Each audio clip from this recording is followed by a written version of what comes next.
Any items separately they want discussion? All those in favor of the consent agenda state aye. Aye. Opposed? Unanimous. Number 3, Superintendent's Report. Dr. Thompson. I have 2 agenda items. The first is student recognition. So we'll start with Kelsey York.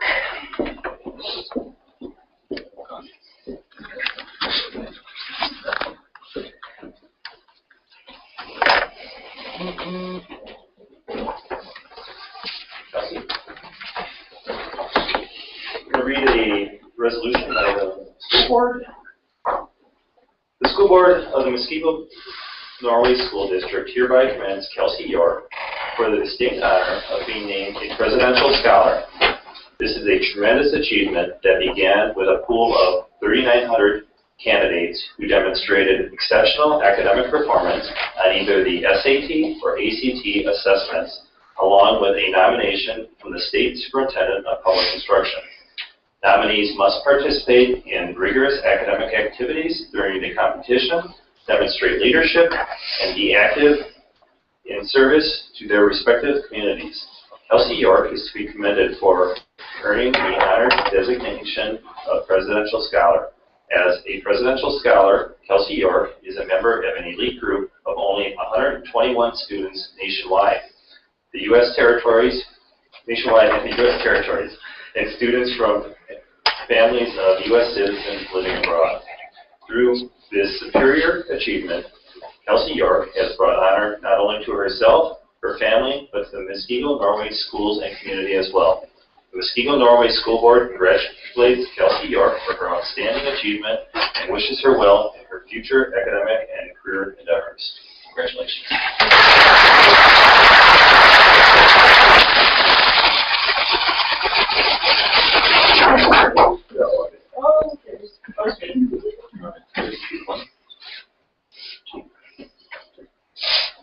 Thanks. Hold on.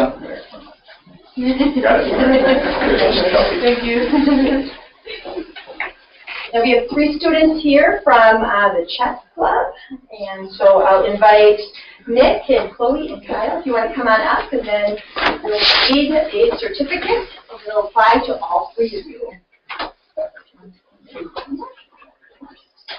So all 3 of you are going to have the same, with the exception of your only but I'll read one of them. Certificate of Appreciation from Muskego Norway School District hereby commends Kyle Jane.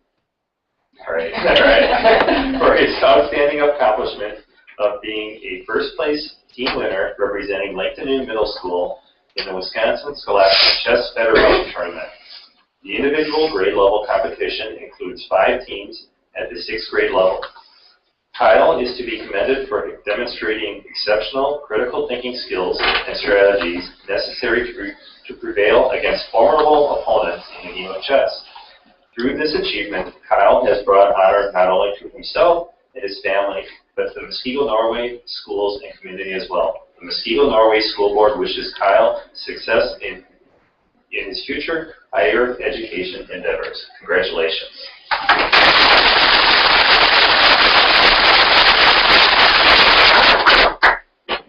I'm not going to read the whole thing again. But same thing for Nicholas Schuster. Congratulations.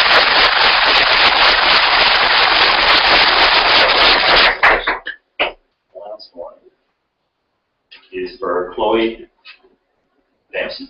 Adamson. Sorry, I'm really bad at that.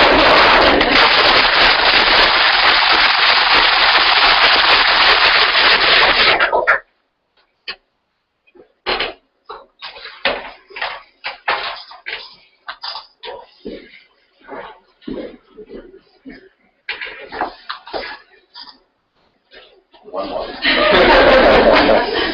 There, 1, 2. You got it. Thanks. Congratulations.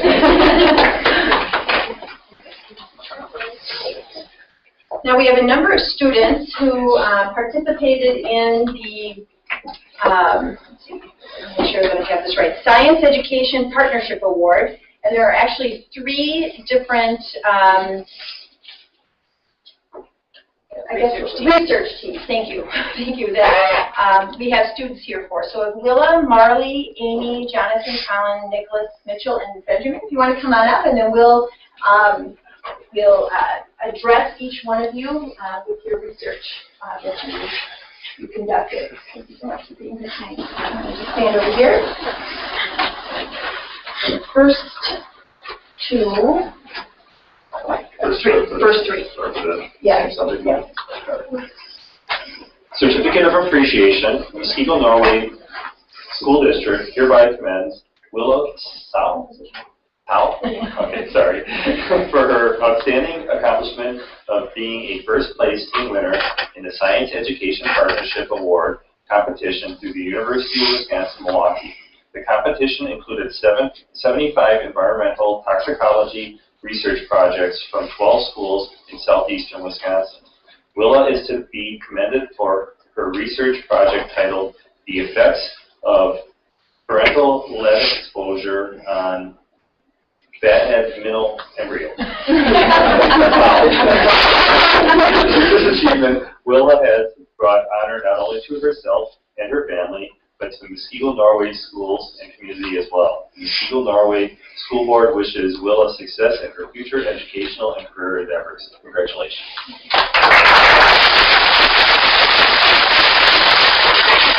Other students have the same research topic. Let's see whose name I can mispronounce here. Marley Aliotto. Congratulations.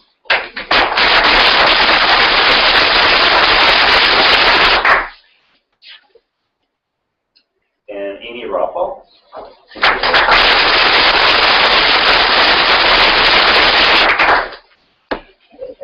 Research project. So everything is the same except the research. So for Jonathan Kim, his research project was the impact of parental. Oh, this was the same one. Impact of parental exposure to lead on fathead middle. Oh, I'm sorry. Sorry. Jonathan. Congratulations.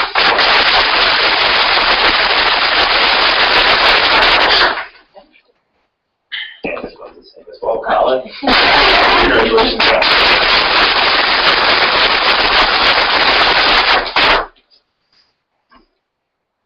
All right. Nicholas Berry, his project was titled Effects of Nicotine on the Development of Zebrafish Embryos.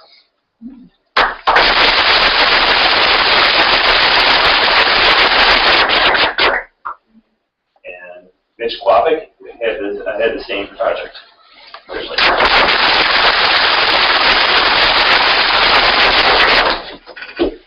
And the last one was Benjamin Zilakowski. Thank you. Congratulations.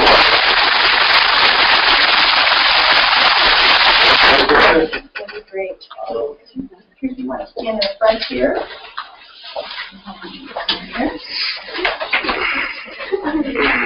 As I work. Hi, that's all. Yes, sir. One more question. Thank you. Congratulations.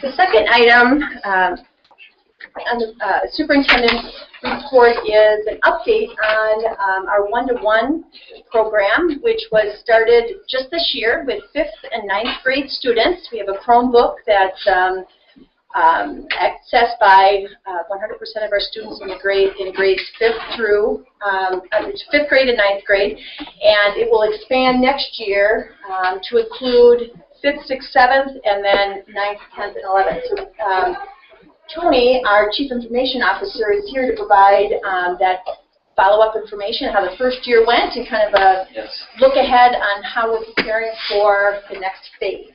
I'll present from up here. The remote isn't working, so yeah, maybe here. And to everyone in the back. So you're fortunate because you didn't have to listen to majority or all of my presentation at the Google Leadership Symposium, which I was allotted 30 minutes. Oh, sure.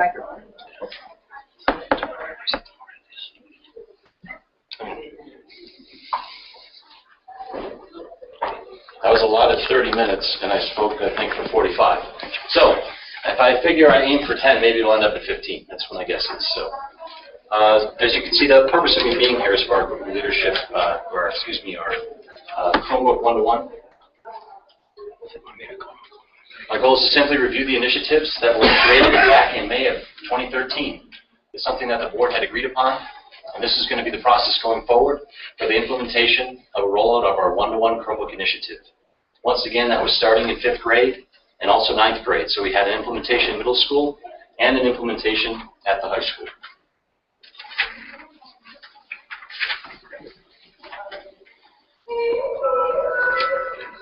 I pulled some dashboard information from our Google control panel. We actually have a control panel that we can manage use, and we can view docs that are being created, shared, what types of documentation is being made, spreadsheets, documents, presentations, etc. So I want you to see right here is in the last 6 months, our creation and collaboration has nearly doubled. And notice that our creation of docs, which you'll see in red on the bottom, doesn't mean that our collaboration has gone down. In fact, we've seen a very similar trend. What that means is our student use within Google Docs is also a collaborative type use. That means that they're sharing their information with other individuals instead of keeping that content private. And that's a really good sign because, again, we're pushing for collaboration in what we're doing. And the fact is, the more that they're being shared, again, this stands for read, write. Those are the types that are being shared so that they can contain control, but also provide access for other individuals. So again, I can have someone like Mr. Schrader edit the document once I've shared to him.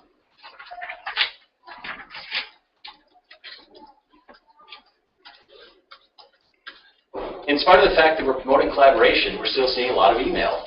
And we've actually gone up about 220,000 emails in the last 6 months. But it's okay, 180,000 come in my inbox. So I don't have to worry for the rest of the district. So actually it's funny because as we promote this collaborative piece, we're seeing more and more of email go down overall, but internally we're still seeing that trend because the outside world is not everybody's on Google. So we can't share all of our content through Google, we still have to be capable in this area. So even though again that we're promoting that collaborative piece, email still takes on quite a role in the district.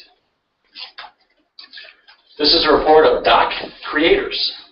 So what you'll find about this is that our 1 through 5, we've had about 1,300 individuals only create 1 to 5 documents. And actually this is probably an appropriate landscape for the beginning of a one-to-one, the beginning of Google Apps for Education. Because just to be very clear, in August of this past year, 2013, we turned on Gmail and Google Apps for Education as a comprehensive piece together for the very first time. So we're not going to see all of our users in that 100+ docs. Be that as it may, we still have 400 users in that 100+ docs area, which is a significant number. Docs thinking just like a Word doc or any other spreadsheet type of document. So I'll be eager to see what happens in a year to see if these numbers start to shift, and I imagine they will.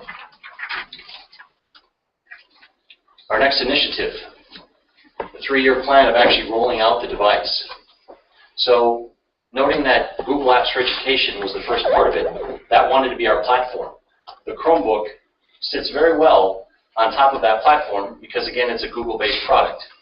So those two things will interact well together. So the other one was, again, rolling out 5th through 12th grade. In our first year, 13-14, we rolled out roughly 900 devices. Now we have some extras in there. We have other devices around the district. But specifically for our one-to-one, we had 900. Year 2 is going to be 2,700. So that's what we're planning for this summer to roll out in the fall. It's going to be a huge increase. And the reason for that, we'll be seeing 5th, 6th, and 7th, and also 9th, 10th, and 11th. So 3/4 of our users between the middle schools and high schools will have a Chromebook one-to-one in their hand. Going into the third year, we'll see all students 5th through 12th grade. And once again, it's going to require a very large outlay of devices to get our students there. But we have to build it. We have to build the one-to-one environment so that staff can rely on it, students know we're going to be there, and then we can start to change how we teach. And of course, in the last year, which is year 4, it's not something we plan for, but we go down to 900, because at that point, once we build, we're simply 5th and 9th grade. 5th and 9th grade going forward. Everyone's always interested in the damages, somehow. We're somehow intrigued by the fact that how much are things going to get wrecked, ruined, beat up, destroyed, permanently, temporarily. In this case, 15%. We anticipated between 10 and 15% for damages for these types of devices.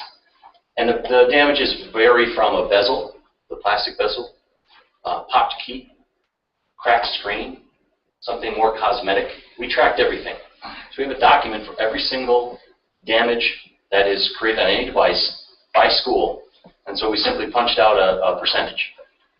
In most cases, as you would guess, the younger the student, in some cases, more damage. And that is certainly the case here. The difference between the 15% and 14% was just about 3 or 4 individuals, so it wasn't notable. I wouldn't say that anything between the 2 middle schools is being done different. In fact, I would say very much the same.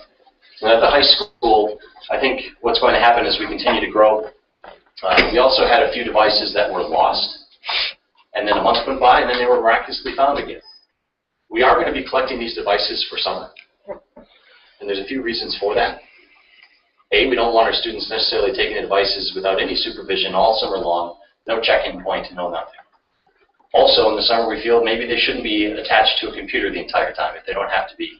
And then third, we do need to check them in. We do need to make sure that they're operational so that the time the fall comes around, they're back up and running and where they need to be.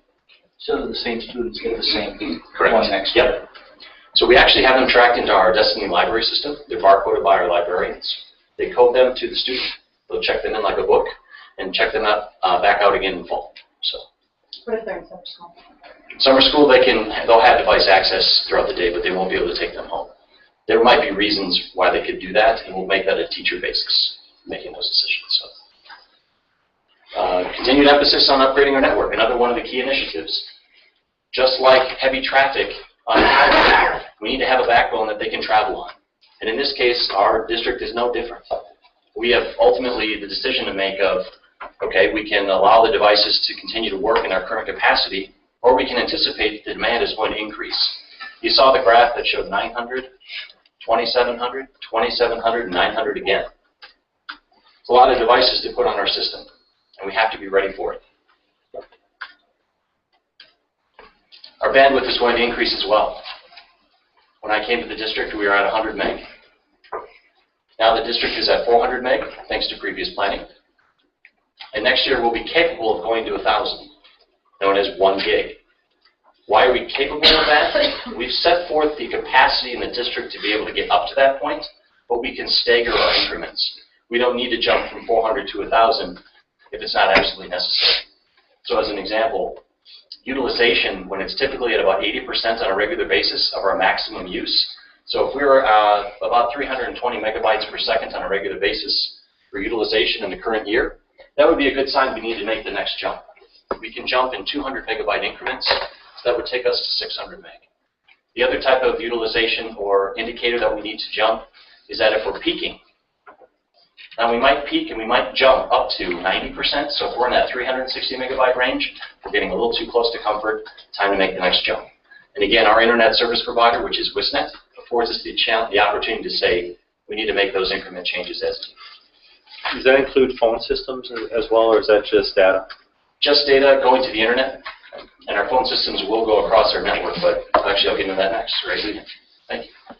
So what I have is the age of most of our equipment in the district. Alongside that is the recommended lifespan of that equipment. So network switches, we're at an average of 5.3 years for all the switches in all the closets. That's when you're plugging a cable in to something, so the network information can route around the district. It's getting pretty old. The recommendation is 4 years. You can make it into the 5th year, but we have to consider what's next. So we've had a lot of different companies come in and basically inspect and tell us what our next priority steps are going forward. what really goes wrong with the switch besides you need faster ones? I mean, Yeah, two things. you've got 10-year-old ones. They become end of life by the company, Okay. and then they no longer support it. So if it dies, we don't get the support from the company for it because we can't actually put a warranty on it or anything else. So Cisco has a thing called SmartNet, and that is their warranty program. And when they put it on EOL, which is end of life, we no longer can get that. So also over time, switches will become a little more unreliable. Not that they're going to be moving around and all those things, but again, this is their recommendation. And after this point, speed will be a factor. So a lot of our switches that are in our closets are at 100 megabytes per second. The next jump is 1 gig or 1,000 megabytes per second. And we're seeing a lot of districts build out to 10 gigs per second. Now that's not in every single closet, but it is between buildings. And we don't want to build to the point where we're going to be right now. We have to build to the point where we're going to be in the future. Not like we're taking our DeLorean into the future, but you get the idea. It's going to be one of those things where we have to be aware of what the demand is going to be. If our internet bandwidth is any indication of what our demands are going to be, we definitely have to be going to the 10 gig. Wireless, we're actually under. And actually, that's something we've been building on a regular basis. Our Chromebooks work exclusively on the wireless network. And we're continuing to grow. And with that, we get brand new wireless access points that we put in rooms and classrooms and hallways, etc. And as a result, I think we're going to be under that average for quite a while. So end of life equals the recommended life cycle? Between 4 and 5 years on both of these is that end of life, in most cases from Cisco. There's even an end of life for our Chromebooks. Google has come out and said that at some point this Samsung device will no longer be supported on our control panel. So even if we wanted to get 6 years out of it, eventually they're going to say, well, we can't allow that to be on our system anymore. We've moved so far beyond that device, which is kind of interesting. We're kind of under the control of not just Google, but other companies who say we'll no longer support it. So we have the network switches and data systems are beyond Yep, both. And wireless is doing fine. for 0.2 more years. For 0.2 more years. But actually, every time we bring in another one, it will drop that average down. So in this case, we've only added 3 switches to our network in the last year. And in fact, in the last 3 years, I believe, we've added 1. They've been pretty reliable. It's not like they will fail on a regular basis, but Not much to them. yeah. But this is the fun one. Fourth initiative, technology professional development. So in this case, the parents' view on technology. By the way, this is from our Bright Byte survey. 93% of parents in the district who answered the survey, which is a very large number, we had a great response from parents, strongly agree that our technology can enhance student learning. That's a lot of confidence behind both the implementation of this process and then also what our parents feel. 1% says strongly disagree. Didn't investigate. I didn't have the opportunity to find out who that was. So, but also, by the way, I would just say a neutral means they probably just didn't want to respond to it. So in this case, again, 93% is a very high number. Project talked about 3 different formats that we're going to be displaying for professional development with the area of technology. Yes, we have the traditional face-to-face.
collaborating using online documents. So as we talk about Google Collaboration, by the way, I'm almost done. You see that 30% felt that was very easy, 24% easy, whereas 27, 7, and 12 felt it was either moderately difficult, or impossible to do. So why not make some of the same training opportunities for parents? We've had those parent requests already. Are you going to be doing this again? We normally would wait until fall. We're going to use those same types of online modules to make them available for community. Board members too, if you'd like. I talked about our Google Leadership Symposium last time. We had James Leonard, who is their Google representative. He's an ex-teacher.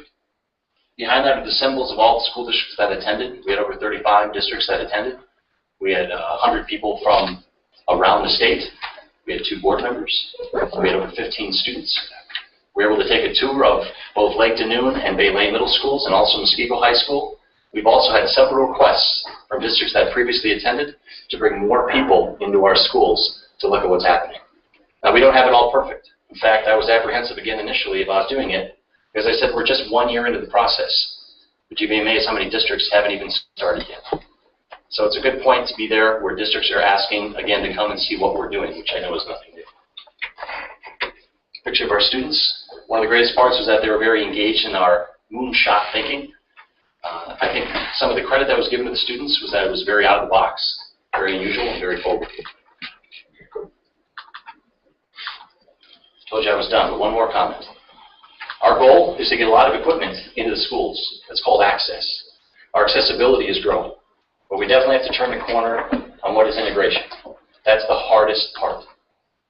So think of a speedboat. We can turn that rather quickly. A much larger ship, a yacht, a cruiser, that is the part of integration. That's an effective curriculum. That's an effective pedagogy in the classroom. That's the part that's going to take the most amount of time. If you remember when I first started this position, I said expectations are here. Eventually they'll be here. That expectation is we use these devices where they enhance learning. And unless they're doing that, they're not very useful. So we want staff to gradually use them more and more and more, and that comes with training. That again comes with access. I don't know if there's any other questions.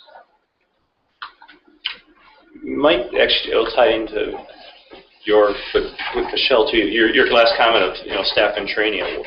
Where are we as far as expectations for people we're hiring to know some of this already though? I mean, are we there yet, or is that something that we're going to start going towards, for understanding technology and be technologically efficient? I think when we attended our 3 recruiting fairs, we don't have concerns about the staff that we're recruiting and their technology skills. And some of it might not be exact, they may not have the Google Chromebook experience, but their ability to adapt to whatever interface we give them, I think is at a high level. I think our concern will be more at the current staff and what we're doing to bring them up to speed. Okay. So, Tony, can you just share that sometime this week? And Google will share your presentation, please. Thank you. Actually, upload it right to Google Docs. Just easier for me because I liked when Michelle did that. I just take my notes and I can just on there. I don't have to kill trees and stuff. So, thank you. Yep. Oh yeah. That is there.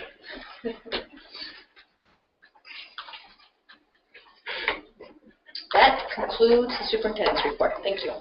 Thank you. Moving on to other reports, President's report. Report this evening, board member reports. Just a couple things. I wanted to commend the music department on a couple things. I had the pleasure of enjoying the jazz concert last week, well attended, some wonderful music. It's one of the more lively concerts. There's an array of jazz that they play. At the end, you see how much progression the students have incurred throughout the year. It's very nice. And then Brett did not have the opportunity of going to the music awards this evening. I did, so that's why I scooted out to go over to the high school, where May Hyde received the Volunteer of the Year award. She did. So it was very nice recognizing me for her work the last 4 years as the president of the Music Friends Association. One of those jobs with a lot of tasks and sometimes not enough thanks. So it was, she looked very surprised and very, got a little teary-eyed there by her, but it was very, very well-deserved. Good, that's a rare moment. You got it on film. And you missed it, but I saw it, so I applauded on your behalf. You're welcome. Speaking of teary-eyed, last Monday, I attended the final symphonic concert of the season, and there was a good, at the end of it, they always have a goodbye to the seniors. Don't look at me. And I know there were some teary eyes there, especially among the staff. They really, the band directors really enjoy their students. They have a great time with them. And I imagine it's got to be tough saying goodbye to them, you know, to the group every year. So congratulations to the music department in general for doing a great job and getting some great kids through. Great. Any other reports?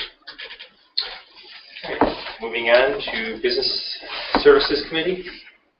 We have no report. We did not meet. Education Services. We did not meet. Student Representation. The bright young fellow Ryan. Well, with AP tests finishing, the workload for students is beginning to wind down, and quite a few students have already checked out, even though there are still 16 days left. Is that all? In other news, the MHS FBLA members will be competing at the FBLA National Leadership Conference in Nashville, Tennessee in June. Competing in these spreadsheet applications is Noah Jansen, and in the Partnership with Business project are Hannah Brown and Joan Hance. In addition, Cheyenne Mackay was recently elected to serve as the Wisconsin FBLA state president. She will travel with Mrs. Jansen to Madison June 15th through the 18th for officer training, and will continue by leading Wisconsin FBLA at the National Leadership Conference in Nashville. Cheyenne's leadership role will continue through the 2014-15 school year. Muskego football is also proud to announce that they have 2 players going on to play college football. Mitch Hardy will be a preferred walk-on for the University of Arkansas Division I football program. This is the 5th football player to play Division I football for Muskego in the past 6 years. Brian Evans will be playing football at Mayville State University, Division II. The Warrior football program now has 18 players go on to play college football in the past 6 teams. The girls soccer team currently has a record of 11-4-3, with their most recent win being a 6-1 decision against Dominican. They take on Waukesha South tomorrow night. Their last 3 games of the regular season, the girls take on 3 tough opponents being Catholic Memorial, Waukesha West, and Homestead. The boys tennis team competed in the Classic A Conference Championship this weekend and ended up taking 3rd behind Catholic Memorial and Arrowhead. The boys were led by #1 doubles team of Ben Zielkowski and Josh Taylor, who won the 1 doubles fight by defeating the Arrowhead #1 doubles with a score of 6-0, 6-7, 7-1. The guys have their last regular season match this Wednesday when they play Waterford, and then they compete at subsectionals next Tuesday. The varsity softball team is leading the Classic A with a 9-1 record and a season record of 20-2. They are currently riding a 10-game win streak, and they look to finish the regular season with these last 2 games tonight and tomorrow against Catholic Memorial and Quantico.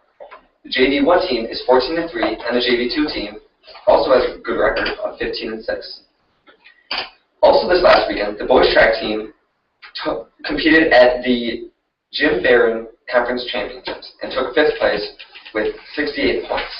Key finishes were the 4x2 team in 1st place with a time of 1 minute and 30 seconds, 4x1 team in 1st place with a time of 44.03 seconds, and Alex Hockey also took 1st in the discus with a throw of 154 feet and 11 inches.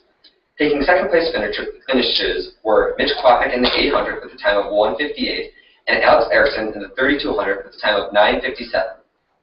And taking 3rd was the 4x8 team with a time of 8 minutes and 16 seconds, and Matt Little in the 100-meter dash with a time of 11.29 seconds.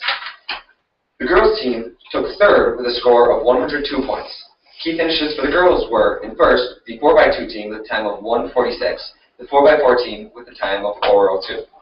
Taking 2nd was the 4x8 team with a time of 9 minutes and 42 seconds, and Marissa Wendland in the 300 hurdles, and Jenna Letterman in the 800. Taking third were Georgie Lanos in the 3200, and Lauren Cujo took third in discus with a distance of 102 feet and 8 inches. Also tonight, at the Music Department's award ceremony, the Honorable Jacoby Award was given to both Evan Warwick and Kyle Jeffers. Congrats to everyone.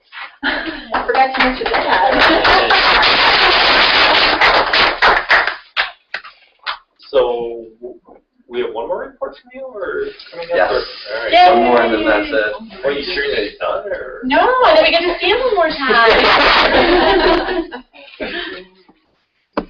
Thank you. Thanks, Ryan. Does anyone have any Thanks, Ryan. questions for Ryan? We can call back up if you do. Thanks, Ryan. Moving on to the agenda, public forum.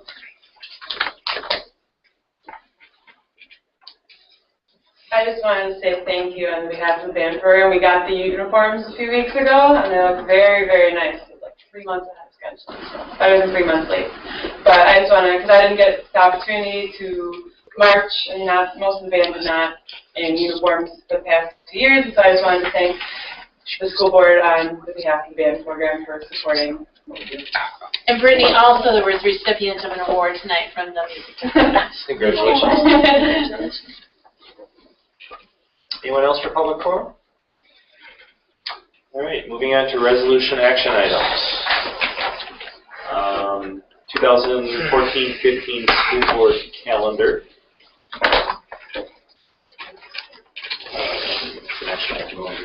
We don't actually have a recommended motion. So attached to your packet, there are 3 board meeting calendar options along with start time details and guidelines. And so to Dr. Thompson at this point. Yeah, so we had talked about this in one of our work sessions, and the board was interested in seeing what a 3-week interval board meeting calendar would look like. So we constructed that, and actually, as we looked at it, we thought it was our preference, and actually, with that, we would schedule committee meetings right up front. It would allow the board to meet earlier and on a more regular, starting time. It would be 6:30 as a regular board meeting, which certainly if the board would have interest in starting later, we could certainly change that meeting time. But then when we do the rotating board meetings, we would start at 6 and have that half hour. So we'd be starting, rather than coming from a committee meeting or from something else that can sometimes get us late to those meetings, we would start right at that point. We would have committee meetings on an off Monday, off board meeting Monday. We've scheduled them out for the year once a month. If we needed to get together as a group again during a month, we would schedule that as needed, as we do now, for either a work session or a committee of the whole or whatever. Our interest is to, have these committee meetings scheduled, having the Educational Services and Business Human Resources Services Committee meetings where they would be held and pre-scheduled. You'd know what they'd be talking about, as far in advance as we possibly could. But if we didn't meet as individual committees, we could have a committee of the whole, or we could do both, actually. We could have a 2-hour meeting if there was a need for that on that Monday. The other 2 options are an alternating, so it reduces the board meetings from 22 down to 19. It's really about one month to another, with the exception of February and March, where we have more personnel and budget discussions. We did have 2 months in a row with 2 board meetings. In this scenario, we would still have the opportunity to have committee meetings prior to a board meeting. It doesn't then give us a firm start time, so that that was one of the interests that we were setting forth, is to try to have a committed time to start, so that there wasn't confusion about what time are we starting this week in comparison. But these next 2 options, option B and C, does allow for time to have those committee meetings on those days that we have board meetings. So we could have a committee meeting that would start no earlier than 5:30. We have the rotating board meeting dinners from 6:30 to 7, and then our regular board meeting starting at 7 o'clock. And option C is the regular 2 meetings per month. Generally speaking, there are a few months like July and April typically that we don't have to because of spring break, and then July just being summer. The only difference here is that the regular board meeting would start at 7, but we would still have that option to have committee meetings on the day of the board meeting. So there you have it. It's, you know, some subtle differences, and certainly we could work within any one of these 3 recommended models, but would like to move forward with a calendar as soon as possible. You'd have that published. Option C is closest to what we have now. Yes, it is. The only change is the start time from 7:30 to 7. I'd like to make a motion to adopt 3-week intervals with a review to happen on the last Monday in maybe. Yeah, with a review to see if that is how we want to continue. Second. Any discussion? Not interested. You're not interested in changing it? I'm not interested in option A. Let's yeah, I mean, the only thing I don't like about option A is the committee meetings are on a separate night. So now we're going from 22 meetings to 20, possibly 27 meetings. Right. I'd rather have it on the same night. That, I mean, that would be, yeah. The shorter evenings, that would be the only, you know, that's the... Right. No, I understand that, that's balanced, but for me, I'd rather, if I'm going to be here at 5, I'm going to stay here the whole night, and that's it. My other days are to my family, too, so, yeah, I would prefer not to do option every 3 week. The one closest to me, I mean, I'm open to either option B or option C. I was fine with either of those, whatever. But I don't care for option A myself either. It's actually, unless I'm not seeing it right, where it's getting us here more. It is. Just as a little comparison, the city, probably around 5-6 years ago, went more towards stacking up the meetings in one night. I think everyone involved, with maybe the exception of staff, is much happier because like you said, we try to limit our time away from our families, and we're not so much concerned about, well, not that we want to stay here till 11 or midnight, but we'd rather do that than come 2 separate nights. Okay. Any one of these 3 meeting schedules will meet our needs as a board, so. I just got a text from my wife. She doesn't like option A. There's no immediate feedback. My wife says option A is great. Right, all of yours.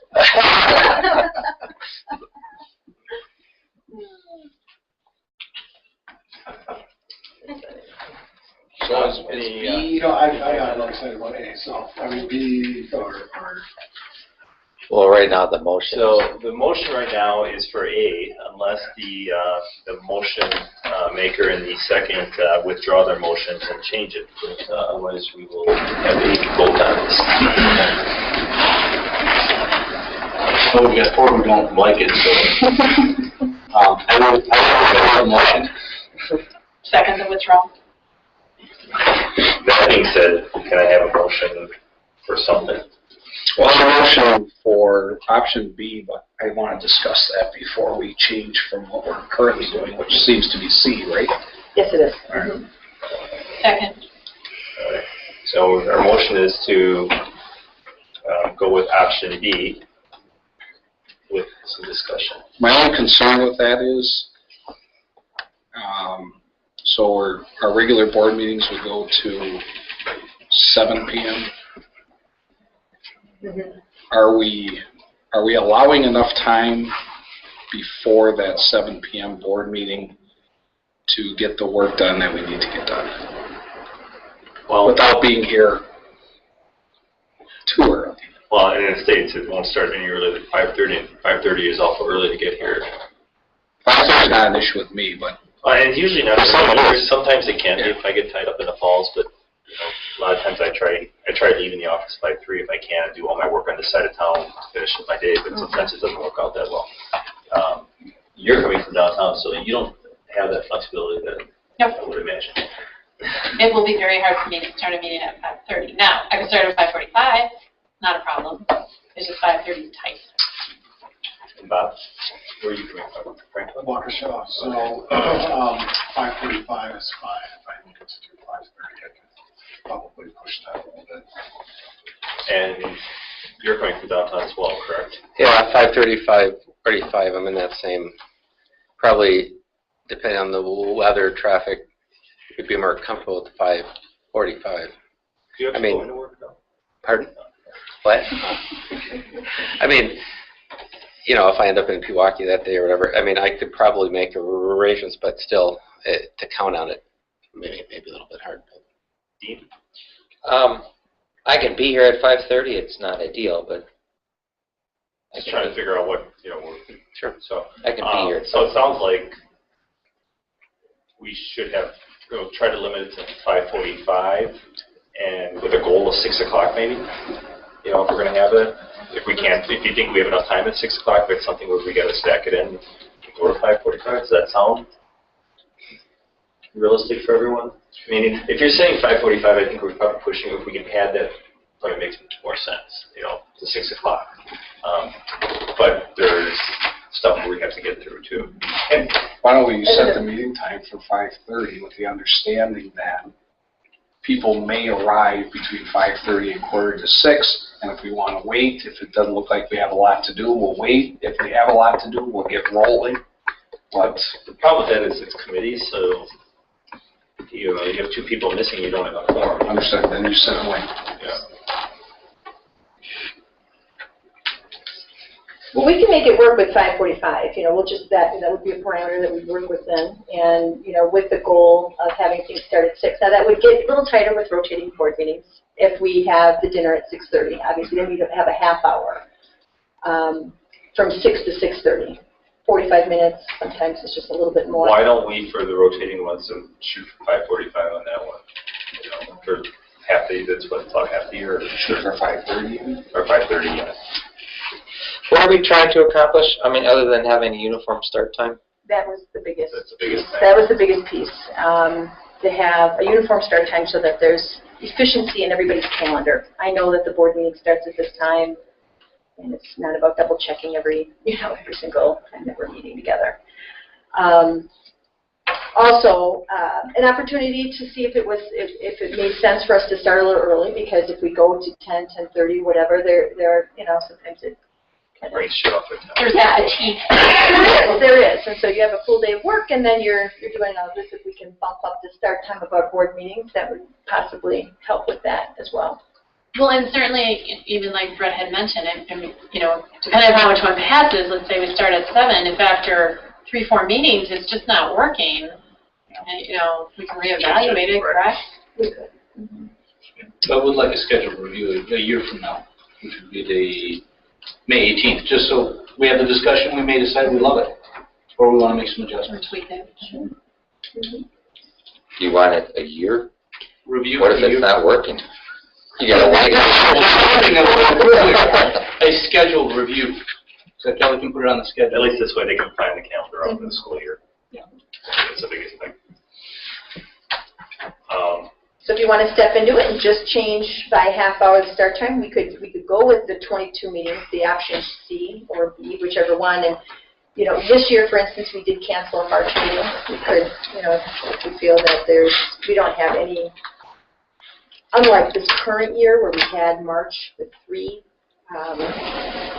this 22 schedule with 2 meetings per month, and that does allow us then maybe to have that shorter meeting without worrying about having an hour and a half, or whatever. Have more meetings to tack that time on to the front of the meeting.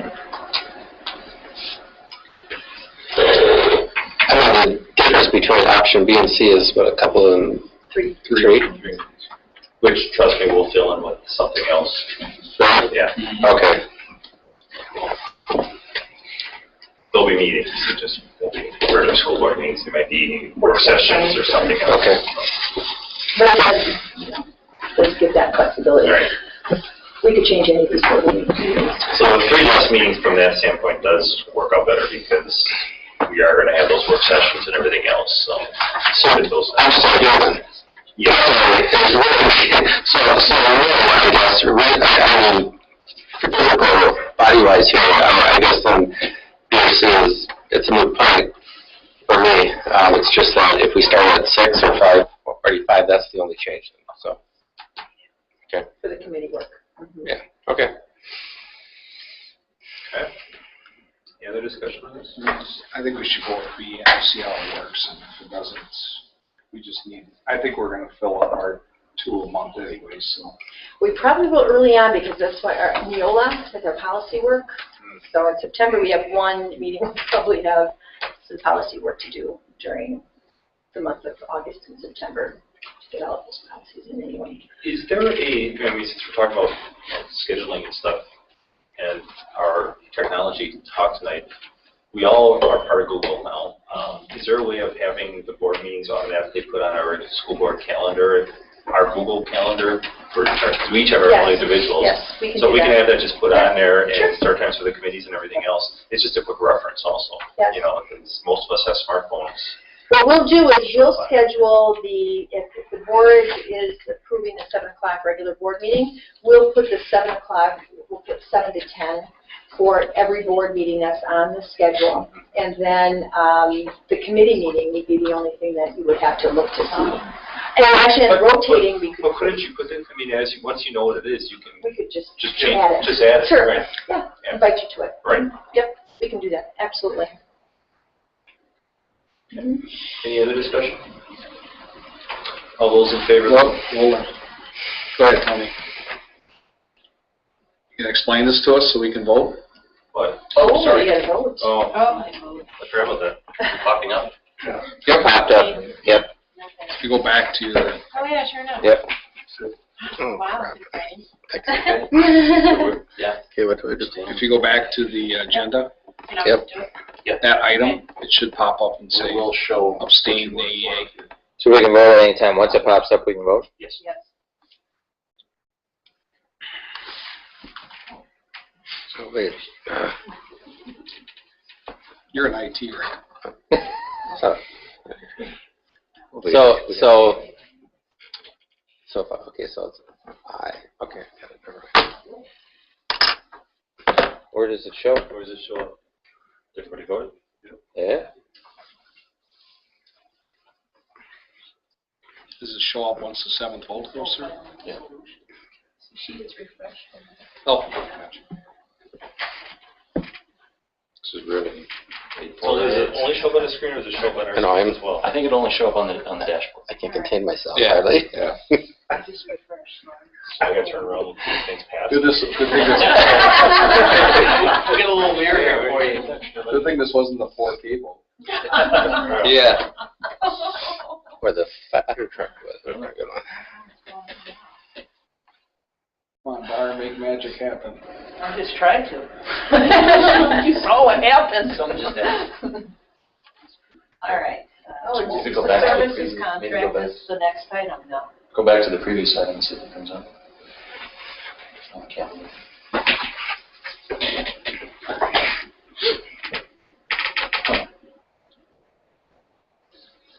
Just motion A. It took out the second motion. Here's B. Okay. So I have the first. That one didn't show. Oh. So you have to do it manually then? Motion A, approving.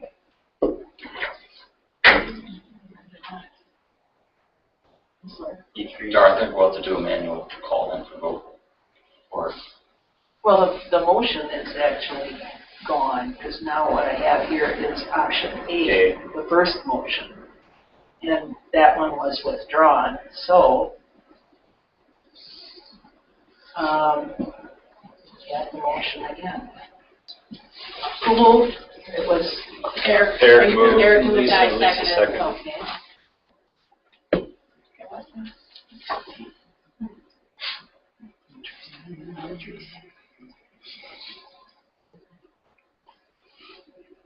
Drum roll.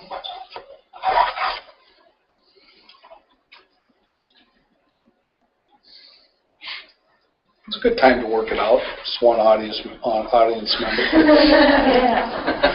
For those in attendance, You don't have a whole room full of people. Oh, there's option B. we're just working with a new electronic board docs, and this was the first This is time the we first got time to we do this online and working the bugs out. We just don't have the. I just marked it unanimous. Alright. You voted on that one already. Go ahead. Okay. Maybe the next one. Yeah, try the next one. All right. Unanimous? We'll approve, yeah. Next item under resolution action items. B, ceases services contract for the 2014-15 under the goals of exemplary teaching and learning. Motion to approve the CISA 1 contract for 2014-2015. So moved. Second. Discussion? So can I just, I've never seen this before. So can you just, 11 seats, right? What do they get that we cannot provide? It's an alternative placement completely. So the student is actually in a different facility receiving their education. And so we contract with CISA to provide those seats. And they're for students who are identified as at risk of graduating. And it's a statutory defined criteria that we use, and then we look for alternative placements if that's necessary.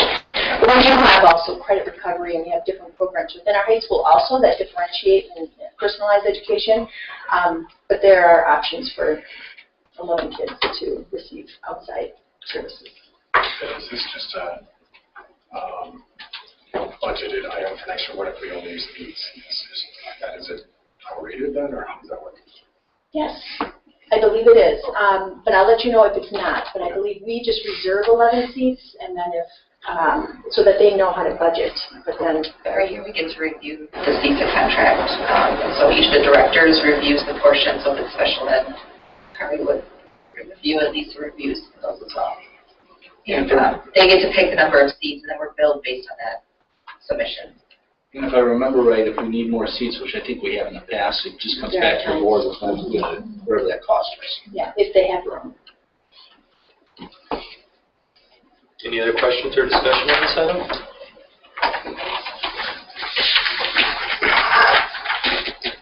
Hearing none. This is going to pop up for the process. Here we go. See, I can change my vote, it tells me. Oh, no, I can't. No, that's right. I said that. Okay. Raw, raw, raw.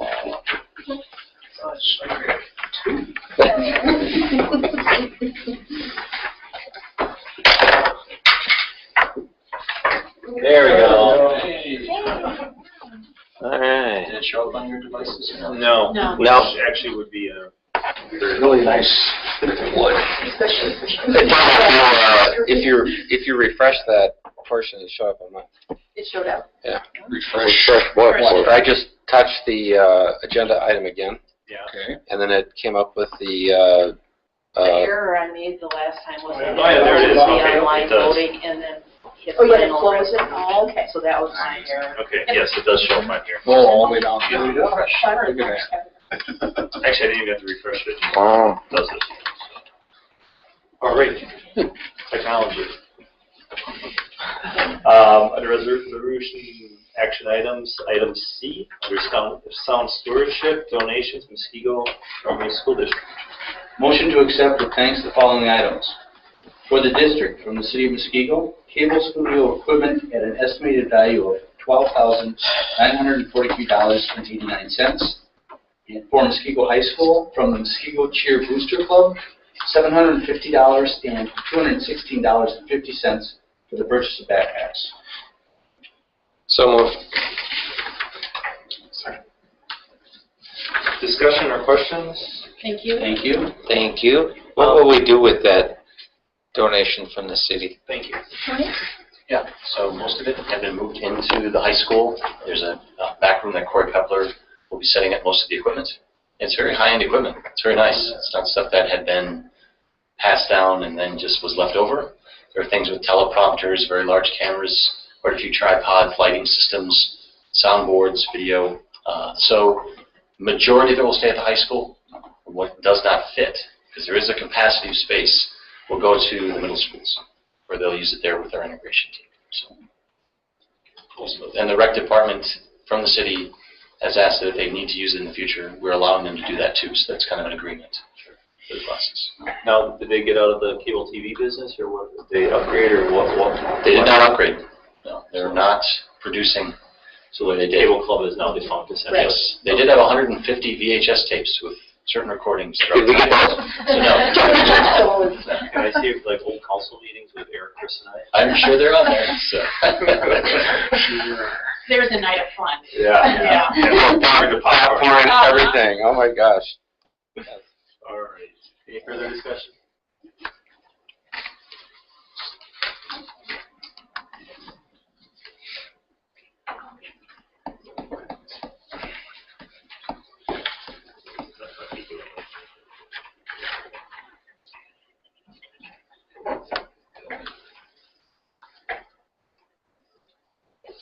This is why we need it.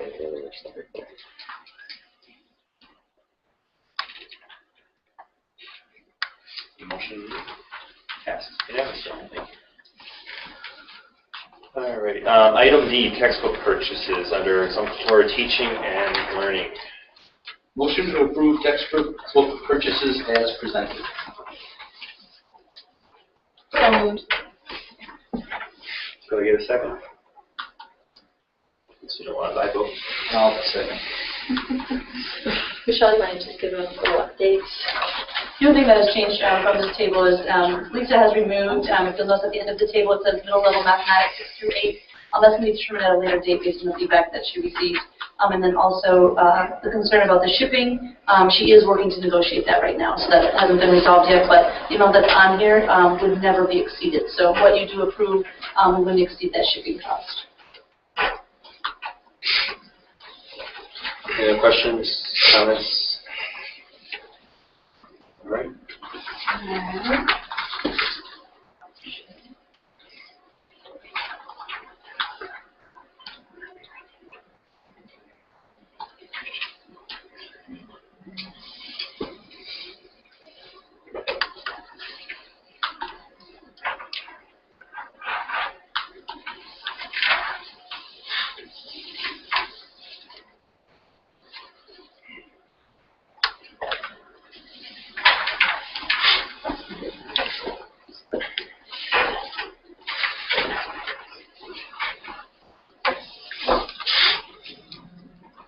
There they are.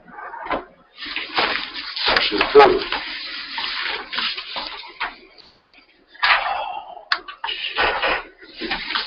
Number 6 on the agenda, discussion items, 2014-2015 budget.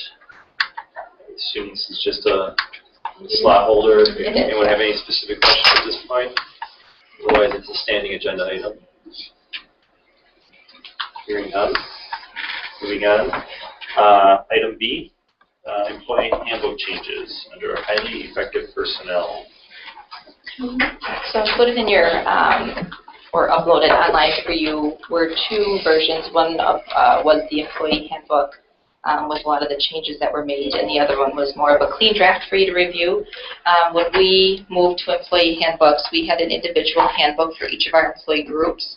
And what we looked to do was to kind of consolidate all those handbooks into one. So we have one district employee handbook with appendices that specify different compensation, retirement, leave items, and things like that for each of the individual employee groups. So what we did is, if you kind of just page through the document itself, is we included anything that was in the handbook before that was applicable to all staff. Things that, for instance, like family medical leave, all of that are, those items are similar to the policy you just approved or will be approving for FMLA. We do go through all of the benefits that are applicable to staff and what the eligibility is for those in a very general sense. And then if you move to the back of the into the appendices, Appendix A is our professional staff, which is all of our teaching staff. That starts on page 17 of the clean version if you're looking at it. And so what we've done is we've outlined hours of work, compensation, and things that are very specific to our teaching group. The one thing that we did take out of here was policies that we are going to ask the employees to read. What we're looking for is a different process. So for instance, like our bloodborne pathogens process, we have an online system where employees can go in, they watch a video, they take a test, and that actually tracks for us if they've completed that process. And so we're looking to do something similar with the policies that are very specific that we want the employees to read. We obviously want them to know all board policies, but ones that are very specific to their job. We pulled those out and we'll have a separate process for that. Otherwise, the only thing that we added new, again, if you look under the retirement benefits section on page 21 of the teachers and then also in the support staff section, we did add the Tier 4 benefit, which the board just approved, and so that's now incorporated into the employee handbook for employees to review the qualifications for that. Other than that, no major changes. It was a lot more just consolidation and wordsmithing and some of the things, but nothing very different from what we've been working with before. Any questions? So no compensation and no benefit changes other than wording? That is correct. Is anything that changed benefit or compensation-wise would have to come to us prior? They would have to come to you. So the compensation piece, what we did was we left it very general and as far as how new to the district employees are placed, as well as additional compensation options if they exist. But the compensation model itself will be brought forward to you for any changes to the overall process. Any salary increases continue to be brought forward to you. And any changes to the benefit levels that exist will be brought forward. So leave days and everything like that is all as you have approved them this past year. There was one small changes in the licensure section for teachers in that we added language that teachers, when hired with the licensure, must maintain those licensures. So they're not allowed to drop licensure during employment.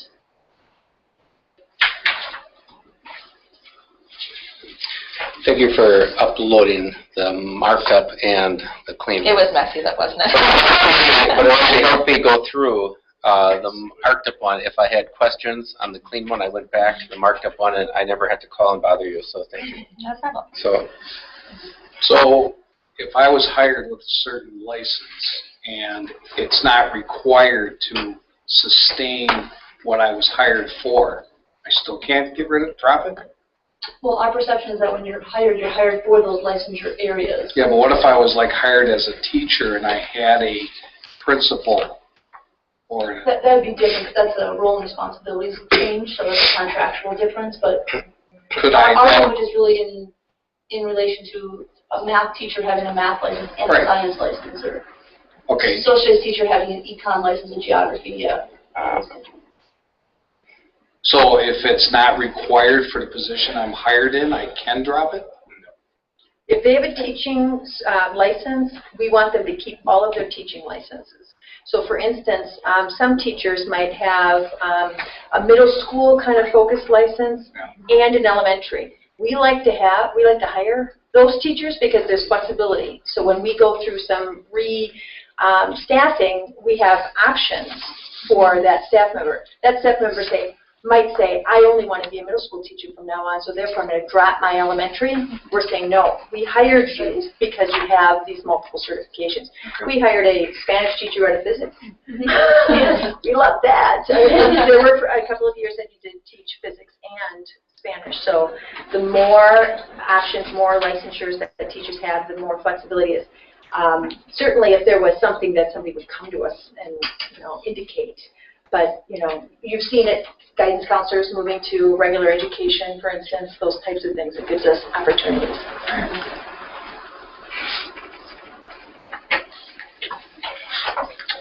Good.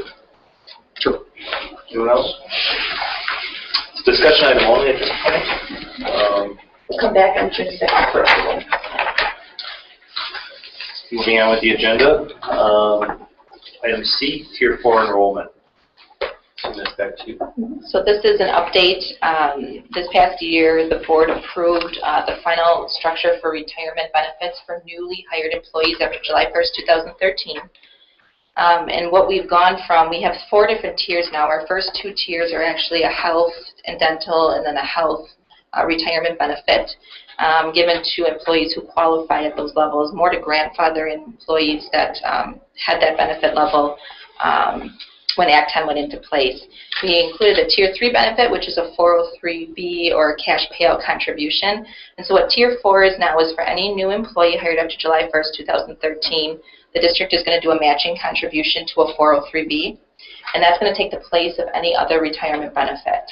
So what we're doing is we're basically kind of moving the benefits to the front part of employment and then allowing those employees to make contributions to a 403B vendor. There's about 6 of them, I believe, on our list that they have the option to choose from. And then they have the ability to then take those dollars as they become vested and invest those on their own so that they're able to accumulate their own retirement benefits. But again, it's a matching contribution, and so the employee has to participate in order for the district to make the contribution. As a follow-up to that this year, we had about 45 employees that we hired that would qualify for this benefit. And as of this meeting, we have about 20% enrollment in the program. And so the fiscal impact to the district for this year is about $4,200.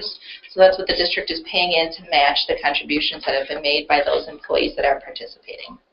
And we're going to have another meeting to talk to employees about the Tier 4 benefit on May 29th, so that may change. We may have increased participation after that meeting. But at this point, that's where we're at as far as the enrollment. Any questions on Tier 4?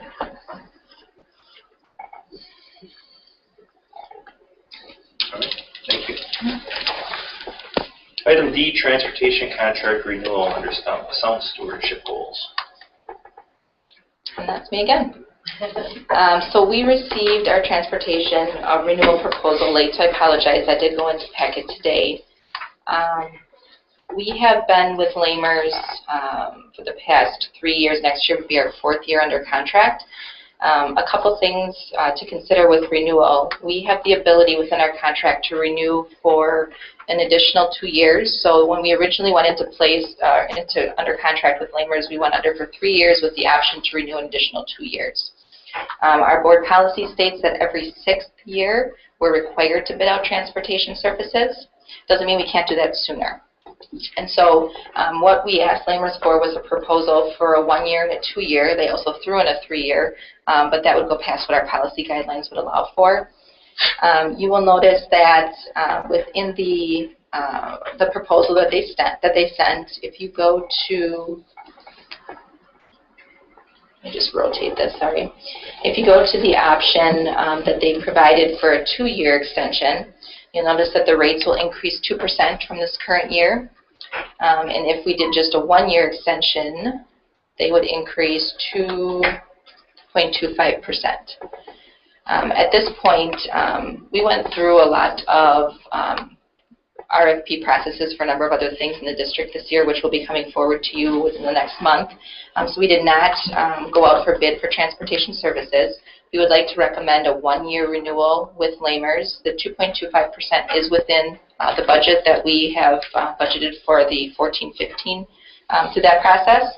And so we would like to do the 1 year extension with the idea that we would actually go out for bid next year. But we'd have the option next year if we choose not to. If we didn't have to, we could do another year. We could do another year. And we wouldn't want to go out for bid this year because? Our contract is up July 1st, and we actually went out for bid. We did all of our insurance, our liability insurances this year. We also did food service, and we'll be bringing forward health insurance consultants as well. And so it was just a lot all in 1 year to transition. So we didn't do it for transportation for this year because we actually did have had that option to extend for 2 years. So what's the 0.25% more than 2.25 versus 2%. What's the dollar amount?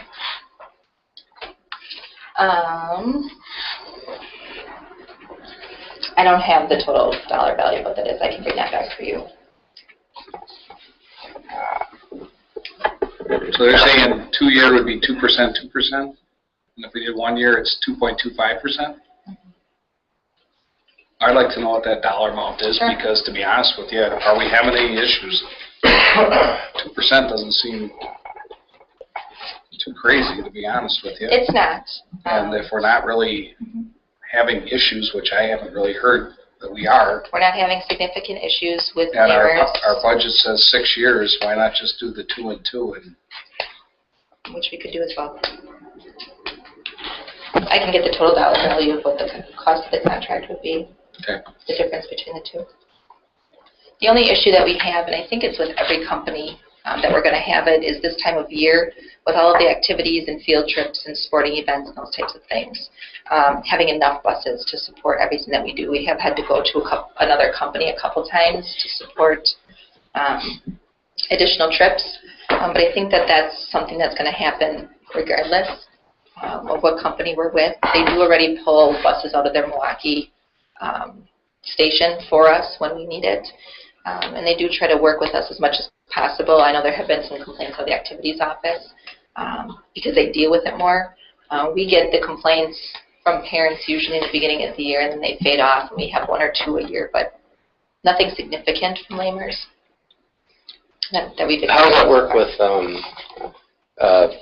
field trips? I just experienced one that was canceled because they couldn't find a bus for driver, or is that something that we specifically go through lamers for, and then if they can't find a driver there, they look elsewhere, or is that our responsibility?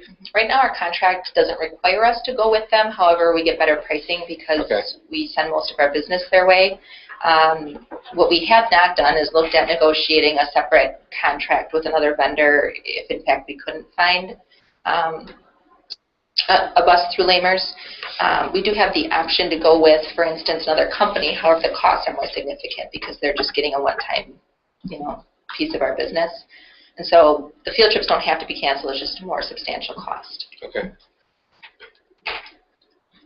And a lot of that is going to be communication on our end to the principals to be able to relate to the teachers that if we have a lot of teachers that they want to do a field trip and they know they're going to do a May field trip to a performance downtown, and they reserve the tickets in December, but they don't call the bus company because they just assume that when they get to May, they'll call the bus company and take care of it.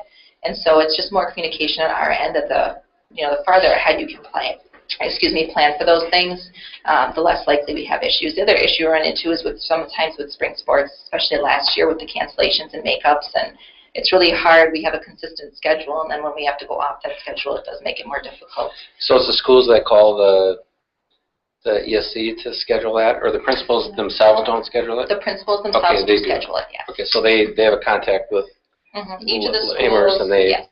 arrange that based on the contract that we approve and the pricing, right? Okay. So I'm sorry, I didn't quite follow. If lamers cannot provide the bus, they arrange for or we have to do that? We have to they do just that. say we don't have anything to do. What's the situation if, like say we're expecting a good sports season, and we decide let's book the buses early so that we know that if we get to a state or something, we have buses available from lamers, and then it doesn't go that far. Is there a cost to canceling? No. There is no cost. Is it an issue with lamers? Does it set up like a bad? No, what happens with because what happens with lamers, they actually told us, because we ran into this issue last year, if we know what the schedule is going to be for regionals and sectionals, even if we're not going to get there, reserve the bus. And then as soon as we don't need it, we don't need it. What they try to do, because we pay based on how many buses leave the terminal, so once they're out and about and they don't come back to the terminal, we're paying for mileage, but it's not that cost to leave the terminal, which is the terminal charge and the costing. And so what they try to do is they try to run our sporting event routes with, like they try to do all the middle school routes first, and they take one of those middle school buses and they go to the high school to take the kids somewhere else. Or they take the kids somewhere else, they bring that bus back to pick up the elementary kids when they get out of school. So they try to, kind of align things that way. So if there's a regional or a sectional event, and they've built that in, the fact that they take it out doesn't create issues for them. It's not like they had somebody, hired on or that they paid for. We only pay when we use them, So no do we need issue. to be a little more proactive? Actually, this year the activities office was very proactive. Lamers was very complimentary to how the schedule has worked out so far. So whatever changes they made as far as being more proactive, it's been successful. You said GPSs would be good. Lakeview Elementary students ended up almost in a convoy last week because the bus driver didn't know where he was going. And it took a parent to stop him. So we did not hear about this issue. Yeah, it was a good one. They were rehearsing for their concert the next day, and they were late for that because they were headed to a walk from the domes. And the bus driver didn't know where he was going. Is that Lakeview? It's Lakeview, yeah. So apparently one of the parents had asked how much is a GPS. $200 install it in the bus. So I don't know if those are getting back to you. Maybe it was a one-off thing, but actually our principals really handle a lot of the complaints that come through because that's always the parent's first point of contact. If it rises to the level that needs, additional support, then I would step in. Otherwise, they usually handle most of that. And sometimes we do have substitute drivers. It happens. So. Okay, so I'll bring back pricing information between the 1 year and the 2 year for the action item at the next meeting. Anything else? Item E, use of tobacco, nicotine, and other related products, policy number 5512, under a highly effective personnel continuous improvement.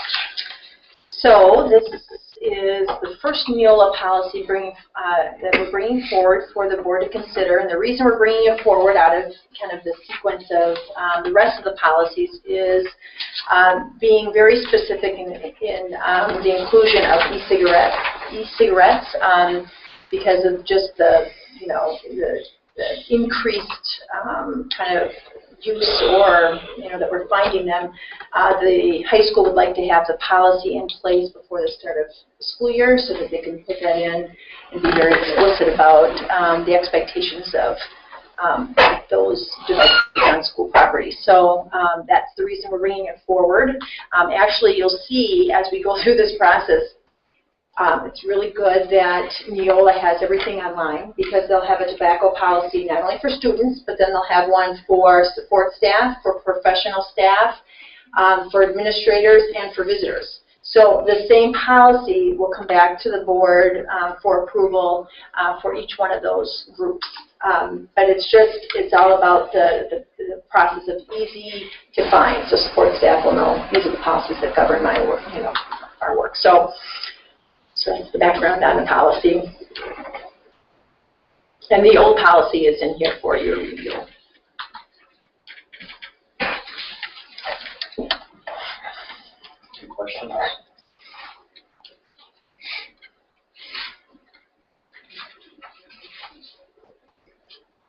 So it'll come back for a second reading on June 2nd. All right. Item F, Family Medical Leave Act, policy number 1630.01. So yeah, there are 3 different policies here, but they're all the same. The Family Medical Leave Act, we don't have right now a formal board policy on FMLA. As we were reviewing and revising the handbook, it was an area that we felt let's get that FMLA policy in place.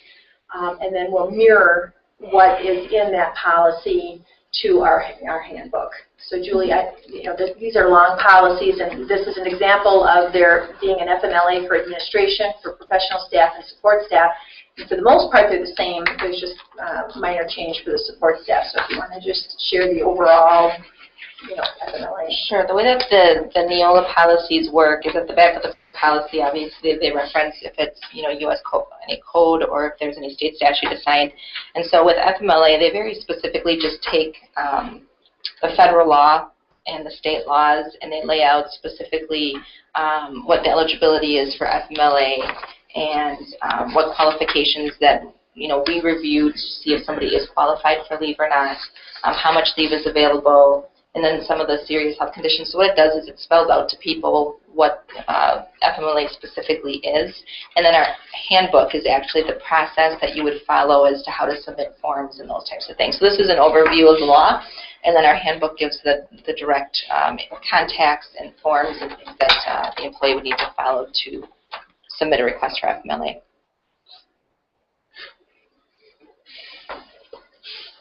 What's the differences between administration, teachers, and support staff? On page 12, I think they just have one thing out. It's read a difference. Coordinating leave substitutions, I think is.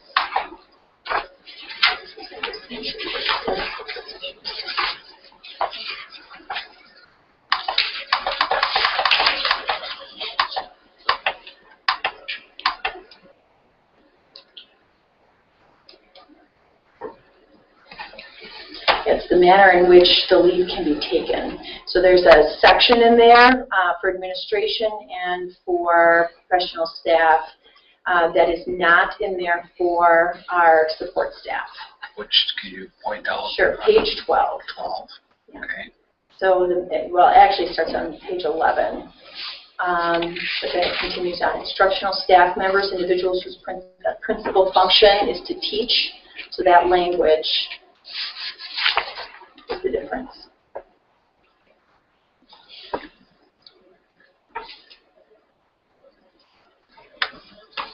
So what exactly is the difference?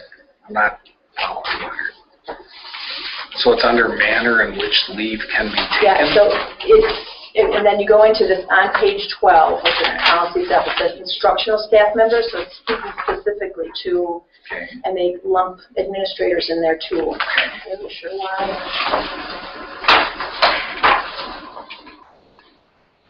And so A and B, that part is not in support staff? Right, so that whole page 12, that is specific to the instructional staff members, which would exceed 20% of the total number of work days over the period of anticipated leave, A and B. And then the superintendent may require instructional staff members to take federal leave and the academic term, those pieces. So I think what they're trying to do with the instructional piece is to help to create the least amount of issues within the classroom as possible, within the reasonableness of the law, I guess you could say. And so it just, because all of our support staff, for the most part, are 12-month employees, and they're not in charge of being actually instructing classroom or being in charge of a classroom, we have the ability to create different rules as far as how they take intermittent leave and what their leave looks like at the end of the year or at the beginning of the year. So for instructional staff and administrators, it's more restrictive how you allow them to take. Yeah, it allows the employer to make that decision.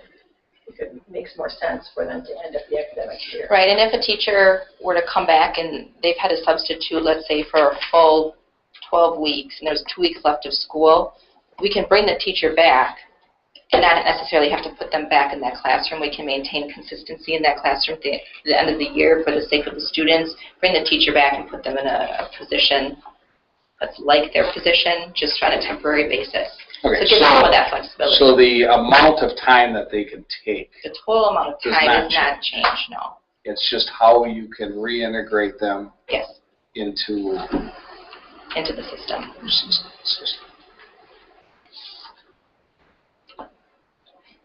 Why would that matter with administrators? Less of it. Well, principals, I suppose.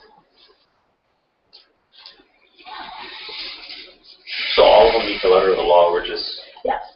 We're just being more flexible with some positions than others. It allows the employer to make some decisions.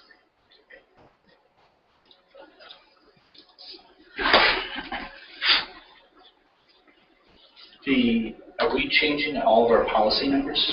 Yes. They will all be changed. But are we doing it as we review, or is the administration going to go through and change them? We're on a dual system, so this will just add to the, we have, 100s through 800s, So as and this we will be review. 1,000, yes, and then we'll post them as. So, But there'll be more, in the future, when we will get more, like the full 1,000s will come to the board and 2,000s. And so we have a long ways to go to get it. we do. We'll go through a process where the board may elect to study some in more depth than others, and we'll bring that forward, say, okay, here are the policies that we'll be bringing forward. Which ones do you want to go through in a work session so you understand fully? Some of them are so written just for this, based on statute, that there isn't much contemplation about what goes on with them, and it's only for policy. And then next year, we'll work on the administrative guidelines, or what are called procedures currently. So each one of these levels, the 1,000, 3,000, 4,000, are for each level of employment administration? no, that actually they go along the frame of, what are the, I don't recall right off the hand, it's more about budget. It starts with bylaws. There's the zeros, and then the 1,000s, I believe, are board guidelines. So the policies basically you set for yourself as a board, or maybe that's the bylaws. But then we have support staff, professional staff. We have an operations. We have a finance, community service, and support. So similar to So they're very similar, yeah. But they'll be added. A little The different. added ones would be the support staff. We already have an administration in the 200. So is that the reason we have 3 separate names? For each one of those groups. And students. We have a student section right now. Excuse me. Okay.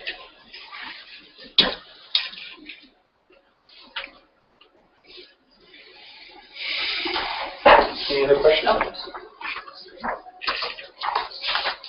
That's only the first readings. It's only the first readings, so this will come back. Number 7, information follow-up. Yeah, I just have a question on our information memo, teacher resignations, blah, blah, blah. So under co-curricular, when you have an open post that says DNP, is that what it is? It hasn't been posted yet? Are you into the number 9? For instance, Open. Did not post. so it's like coming in the future? All right.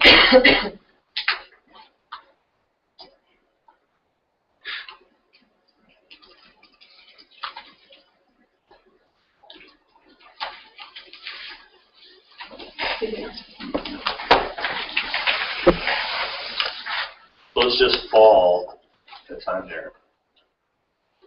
When do we do winter, spring, and No, summer? I think they're all on there. Are they? Yeah. Oh, okay. Page down.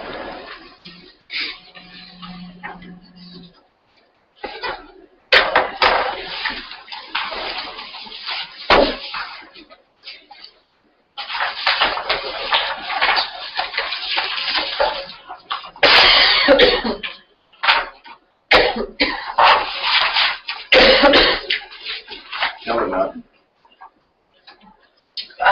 Was there one in the table? I'm sorry? Was there one of these in the table, the informational?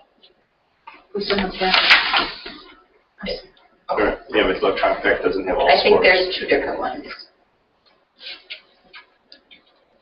There's always an action, well, not always, but there's an action item at the beginning of the packet, and then an information item at. It's under employment matters, and then there's another one. way down. The one on Yeah. employment matters is the action items. The one that is at the end of the packet is information, which the board Okay. doesn't vote on, but is provided for their. Yeah, so this is fall and winter, All right, so co-curricular. when do we get notified on spring? August, I think.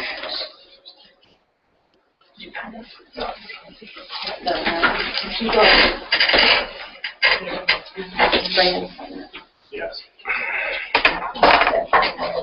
Twice a year this comes out. All right, any other information follow-up?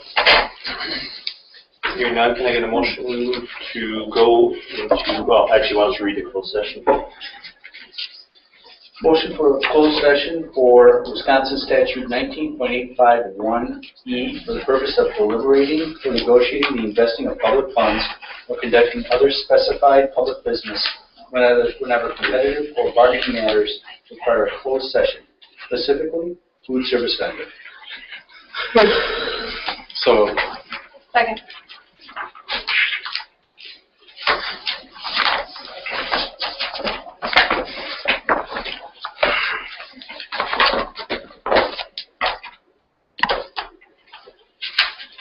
I had that coded incorrectly. I had it coded as discussion, so that's why the one didn't come up. all right, so should we do I recorded the, so we do a manual vote then? I mean, a normal one? All those in? but it was listed as discussion, and discussion doesn't require a vote. So I put it in the notes that the agenda, or the vote for closed session was approved. We haven't done that yet. Well, All right. All those in favor of going into closed session, say aye. Aye. Opposed? All right, we are in closed session. We will only be coming out of closed session to adjourn